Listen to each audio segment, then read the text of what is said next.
Hi, gang. This is a PowerPoint related to schema and scaffolding, pathways to meaning and motivation. So we've been talking about what it means to understand and how that our early decoding skills are built upon phonological awareness, and then more specifically, phonemic awareness, because that's the individual phonemes. We talked about how 1 in 4 students struggled with reading skills and with these early decoding skills, and how they become exacerbated through differences of privilege and resources from early language skills and attending different, going with families to the museums and zoos, and that, connecting to the video on privilege class in Module 5. So we have a lot of information, and then all of that culminated in part of our discussion about the Matthew effect and different educational, social, and psychological reasons that or implications of the Matthew effect. So all of this now relating to two cognitive theories that help us understand actually how our brain processes information and how we can help teach better when we understand how that works. So the first one is schema theory, pathways to meaning and motivation. So I want you to think, really quickly. I actually don't want you to think. When you read this statements, the fire truck zoomed down the road. What color do you expect the fire truck to be? Why? Why not blue? And so what color do you automatically, despite the image, often perceive as being connected with fire trucks? And why is that the case? Okay. And the next is the cat is curled up on the couch. What color is the cat? So many of you probably thought red in relationship to fire trucks, because a lot of our early experiences with picture books and the early board books, the actual play fire trucks are usually red. We associate red and fire as being very bright and vibrant, dominant colors, except that we sometimes have yellow. I thought that was Goshen. Oh no, the blue's Goshen. So there's yellow, there's actually a blue fire truck. And purple, I love this, purple with, look at those dynamic yellow flames on that fire truck. It doesn't even look like a fire truck anymore, does it? And then pink. And why might the fire truck be pink? All right. So then, obviously, fire trucks can be lots of different colors other than red. But we have come to have an association with fire trucks and red, at least in the United States and in most of the states. But for instance, in College Station, Texas, the fire truck is white with blue stripes. I'm doing it again. All right. So then coming to cats. What color cat did you come up with and why? And depending on when, I might have a gray tabby, because I have two right now. I have a gray tabby and a cute little female calico. And so a lot of times you might think of a cat based on a cat that you yourself have, you maybe had as a child, maybe your roommate, etc. Okay. Did anybody think of Garfield? Garfield's gotten a little old, so I get less of Garfield. Poor Garfield. So this leads us to important ideas that we need to highlight. First off, we're going to pull on Piaget's work in connection to constructivism. And Piaget argues that people, humans, we construct knowledge from experiences. So I want you to pay attention between the difference between the word knowledge and experiences. Experiences are things that we have and do in our lives, lived experiences. Knowledge is what we make and understand from those experiences. Okay, so because the information and our experiences are and we gain from those experiences from our external world and our living, but it doesn't become knowledge unless we do something with it, if it helps us understand the world in some way. Otherwise, most of the time, what happens to that information is it's just gone. We decide in our short-term memory if it's something that we need to retain. Otherwise, it's filtered out immediately. So it doesn't even go into short-term working memory. So obviously the experiences that we use to construct knowledge have needed to be situated in our long-term memory and our short-term working memory first, and then moved to long-term memory. So there are two key principles that we want to pay attention to in relationship to how we do construct knowledge. And that's those two principles that guide intellectual growth and biological development is adaptation and organization. So we're going to deal with the adaptation first, and then naturally then move to organization. All right. So Piaget talks about, I love, does a great job of this image, is that our minds really seek equilibration, things to be equal, okay? We want things to be equal. So we usually do two different ways to do so. We might first assimilate, which means to integrate reality into our own perspective. We take what we see or experience, and then we match what we see to what we already expect. We assimilate new information into what we already know. We don't change it. So even if there's a difference, we assimilate. Then the second one is accommodation, where we change our own perspective, our own viewpoint, to better match the reality that we understand and perceived. So I like to use a couple of examples that are now so old, but they still work, and they're very elucidatory. So assimilation. So our eldest son is now a freshman in college. So this has been a long time ago, obviously. But when he understood as a young boy, so a toddler, he understood the idea of dog.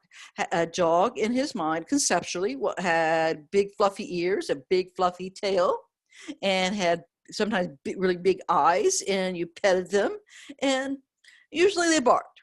Okay, so that was dog. And so when he saw a cow for the first time as about 18 months to 2 years, he took his idea and his concept of dog and applied this new image of this big creature to a dog. It was just a bigger dog. So he thought cow as dog. It's a big dog. And if you can think about it from a 18-month-old child's perspective, 2 years, however it might have been, the idea of the general shapes and figures of a dog and a cow, one just being smaller and bigger, he understood that dogs came in varying sizes. So it was just a big dog. And that, from a young child's perspective, makes a lot of sense. But he took the information that his eyes, the cow didn't, I don't remember moving or not, but it didn't bark, so he just had visual information and applied it to the schema he already had. Now, so that's assimilation. Accommodation is when we get new information and then we are required to alter our perspective based on that new information. So at some point in time, he understood that cow was a different species. So now we have dog and we have cow.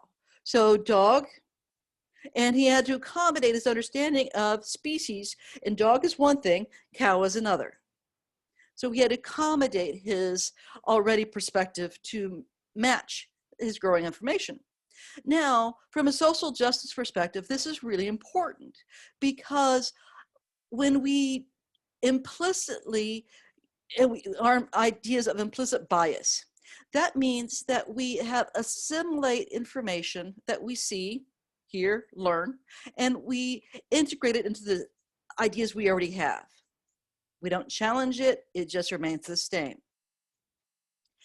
But when we do become more reflective and thoughtful about our experience, then we can alter and accommodate to match one's reality. So all of the perspectives currently related to Black Lives Matter is trying to help people, particularly white people, understand of the institutional racism that happens among the system of justice, particularly with police and the training that they have.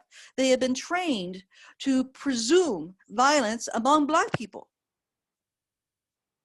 So when you are trained to do that, then you assimilate new information based on that same idea. So as teachers, we need to make sure we are not attributing, perceiving our students as they are all the same. We also need to make sure that we get more information about them. We need to accommodate. Maybe we need to think about English emerging bilinguals and understand that English learners and who are immigrants, English learners may or may not be immigrants, because a lot of native-born US citizens, their heritage language is Spanish or Chinese or Hindi or Urdu. So we need to be reflective and reflexive teachers that value social justice. We need to make sure that we keep our biases in check, and we need to use information and then alter our original schemas. We need to accommodate. But sometimes, again, a part of our brains and our psyches require equilibration. It requires balance and equalness. But sometimes you are thrown in a situation where nothing makes sense anymore. And then we call that cognitive dissonance. This could be academically derived based on a brand new idea that you learned in school. And for me, that was in graduate school when I learned beginning understandings of gender, that gender was something that we acted and enacted, that wasn't that we were. That was a big aha, that was a big shift for me. And I had to wrestle with this idea. Similarly, a post-structuralist philosopher, and Foucault, and he talked about how language and discourse powers shaped how we come to know things. Boom! And it's just like your brain's just fried with the idea, and you're wrestling with it. Unfortunately, oftentimes this happens in situations of trauma when we're thrown into cognitive dissonance. So if one is sexually assaulted, how does one manage that? Being a refugee, similarly. And it may be trying to understand one's race when you live in a world of whiteness and trying to make sense of where you are. One particular example from a while ago was a student that I had, and it's highly powerful. And he was a veteran when he took LTRE 311. And he had been serving in Iraq or Afghanistan, and I don't remember which by now. But he talked about how it took him 3 weeks to understand and get a new sense of normal after being in country. But it took twice as long when he came back. And some part of the reason for the high suicide rates among veterans is because they may never gain that sense of equilibration. They remain in this cognitive dissonance where their lives are so vastly different that they can't find meaning. How do they make sense of this world with IEDs and their comrades being blown to bits, and children and suicide bombs and all of that may be, and then come back where there's Netflix and debates, typical political debates of Republicans and Democrats, and easing with food and comfort, and the worlds are too vastly different. And so then people are thrown into cognitive dissonance. And there's only two ways. If one doesn't resolve that, there's only two outcomes, to explode, hurt others, or implode and hurt oneself. So that's how important cognitive dissonance is. And maybe you yourself has gone through some kind of experience, either academically or personal trauma, personal experience. And it may be a good cognitive dissonance, where you have traveled outside of the country and you have no understanding of how to make sense of the world. Your, your brain's on overload trying to make sense of where you're at, where you're going, how to get there. You're trying to get a new normal. And it takes a while. That's equilibration and how cognitive dissonance impacts that. So Piaget argues that we mentally organize information, and we do through what's called a schema, or schemata for plural. And schema is an abstraction. It's a mental representation of an associated set of ideas, as this graphic tries to represent. When we have egg is at the very beginning, and then we have all these additional associations as they come out. Excuse me. So we have a mental representation of an associated set of perceptions, ideas, and or actions. And these are our basic building blocks of thinking. And we start acquiring in these schema long before we even have language. From the point in time of birth and maybe even prior to, we are taking in the world and trying to make sense of it and organize it. Because if we don't organize the information that comes to us, we won't survive. Not as an individual and not as a species. This is part of how our elements, because we don't live on instinct. As a human, as a species, humans don't live on instinct. We live on intellectual organization. That's how we survive. So, schema in relationship to reading and learning and thinking. Again, remember, the schema is an abstraction. It's a structure. We can't actually pinpoint schema in our brains. It's a metaphor for how we make connections between things. Psychologists talk about associative thinking. And so we make ideas. And they're generalized from multiple experiences. And this is important, is that because it's not a singular experience. If it was, we wouldn't know if it was normal, if this is the way things usually happened or not. And from that set of generalizations, we are able to create a set of expectations. And that expectations allow us to predict. So one of my usual questions is, so you're going to, you're going in the first day of class. What is the first day of class kind of like? What do you expect it to be like? What are your predictions? Except for when we're in COVID-19, throw everything out the wazoo. So, but in more normal times, but nevertheless, that actually makes an interesting challenge for our freshmen in 2020, because our college freshmen, they don't have these set of expectations for how things usually happen. So they're in COVID-19 and they're trying to make sense of college and in a pandemic. Oh my God. So what is this world, trying to make sense of what the world is like? And culturally, we have been in a state of cognitive dissonance for essentially since February 2020. So for 7 months now, culturally, we have been in cognitive dissonance, never knowing what's going to happen next.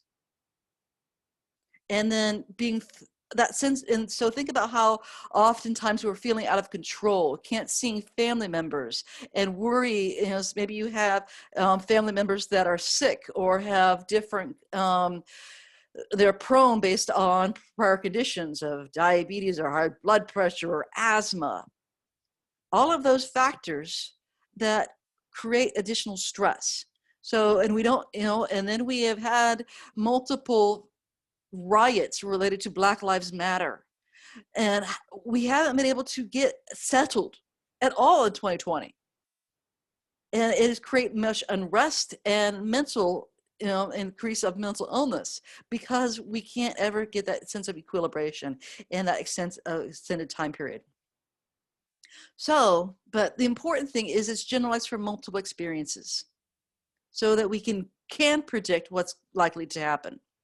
And so we can describe comprehension in relationship to schema theory when new information, and whether it's textual or just visual or lived experiences, when the information our senses gather matches our original expectations.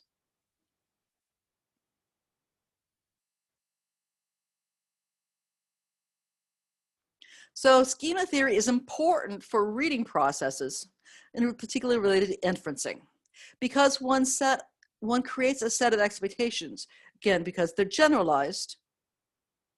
And then from those generalizations, we can make predictions. Because of these set of expectations, not all of the details need to be explicitly stated. The schema also allows us to make well-reasoned inferences to fill in the gaps. Now I want you to think about, again, those struggling readers. Would you say they can make well-reasoned inferences to fill in the gaps or not? Hopefully you would say no, because they lack a lot of background knowledge to be able to do so. You have to have background knowledge to make well-reasoned inferences, because this is suggesting that not everything's on the page. We have to bring our experience. And Buell would talk about the match between reader and text. Excuse me, yes, the reader and text. And each authors make assumptions about what kind of information the reader should be able to bring to that text. And when there is a greater mismatch, that's when students are then text comprehension majorly fails, because they can't bring their background knowledge to bear, and without that, they cannot make well-reasoned inferences. And that's part of the critical skills of reading. So, as educators, Manzo has argued that no matter how much one knows about a topic, it must be consciously called to mind in order to serve effectively as a learning net. Now, let me break this down a little bit. So, but because it's mostly true. So, I want you to think about a topic that you know a lot about. For most of you, it may be a particular sport or physical activity. So, and I want you to think about that activity and how much more easily it is for you to learn about that topic. Pretty easy, right? And for me, it's adolescent literacy, my specialization. I know a lot about it, and I can learn more about it much more easily. Now, this is the only part where I differ with Manzo, because Manzo argues that no matter how much one knows, you have to be consciously called to mind. Because when you know something so well, it's just there. It's kind of like when muscle memory, when you learn to play, you learn a skill so well, you just do it, and so you don't think. And that's part of the training in military, is so that you train again and again and again, so it becomes automatic. You don't have to think, and you just do. You just respond. And that's the same thing, whether it's in basketball or soccer or diving or whatever it is. Your body knows what to do. So your brain doesn't even have to work. But that's a really small bit of information. Most of the time, we do need to consciously call to mind about a topic. So again, I'm a literacy specialist. I know lots about children's literature and literacy processes from birth through the lifespan. But if you ask me about family literacy or about adult literacy or about early literacy, even elementary, I know stuff. I can converse effectively, but if I was with another scholar, I'm gonna have to refresh my brain, because it's not right there. It's not at the tip of my tongue. I don't know all the scholars. I may not know all of the ins and outs and nuances as I'm more likely to do in adolescent literacy. So, but for most of the topics, especially when we're dealing with K-12, and most of the knowledge is more surface level because teachers don't feel like they can go in more deeply, we do have to consciously call it to mind. But when we help students do that, when we help students actually consciously call things to mind, then that activation of prior knowledge helps them become increasingly ready and engaged in the learning environment. they feel more prepared. And when they feel more prepared, they feel more confident. I really like this image, and this has been useful for students over the years. So talking about the importance of schema, particularly for reading and learning. So Manzo talked about the idea of the reader's schema. A lot of times people use metaphors of the filing cabinets because that works, because you have multiple folders, and in multiple folders you put multiple things. And you know, so you don't have a desktop or documents folder that's absolute mess. That's really useful and really important, because then we'd have trouble finding it if we don't organize it into particular folders. But I like this metaphor differently. And Manzo describes our schema as a net that screens information. So, but you have to kind of understand, the idea as a filter, as a sieve. So, because the idea is that the information is either going to go through, or if the background knowledge, the schema net, if you will, is too loose, or is it going to be, is the energy going to be incorporated into the net? So this gets a little bit of physics, because we're not thinking about a volleyball net in which the ball goes over, but rather a racket. And I want you to think about, what happened, if you're going to play tennis or racquetball, you need a finely strung, tightly strung racket. Think about what happens if the strings break or they are too loose, and their gaps happen. One is the ball is going, if it gets too big, then the ball's going to go through. But particularly, the ball has so much force, which is energy. And the energy from every action, there's an equal reaction. So what the swing is trying to do is that we have the energy of the ball, that it meets the racket and propels backwards, whichever direction. So, but the racket is absorbing the energy that's in the ball. And you want it to absorb the energy so that you can get the force with the racket. You don't want the force dissipated and the force go, because of the nets to diffuse, to spread out. So this is like what happens when our background knowledge is particularly really loose, limited. And so I literally, if you can think about it, is that information going in one ear and out the other, especially if there isn't a lot of inherent and intrinsic motivation. So then, and the second one, though, is this information is able to be incorporated into the net of information and be absorbed and connected to much more effectively. So, but we often have to call that to mind, because we often don't do that on our own. That's why as teachers, we need to help students do that. So based on that, Manzo argues the more you know about a particular topic, the better able you are to learn more. So I want you to reflect upon that and how that works for you. So lastly, I want to make the connection to schema in English language learners. And I just realized that terminology is dated, so I'll have to get that corrected. And preferably would be emergent bilinguals or another term. So, but the idea of English learners for whom English is not their heritage or native language, may or may not have background knowledge. And so they may have the fact that part of the reason may be because their cultural background may be too different, or they may have had limited schooling experiences. So if they were migrants and had to move from one school district to another because of work with their families and the crops, or if they're refugees, they may have major gaps in their schooling experiences. So, and those may impact their ability to have background knowledge. Or their background may be too vastly different. If you think about students from Indonesia versus in the United States, or if you think about students who live on the ocean, like in Hawaii or Florida, and then you're in a land state where it's just vastly different.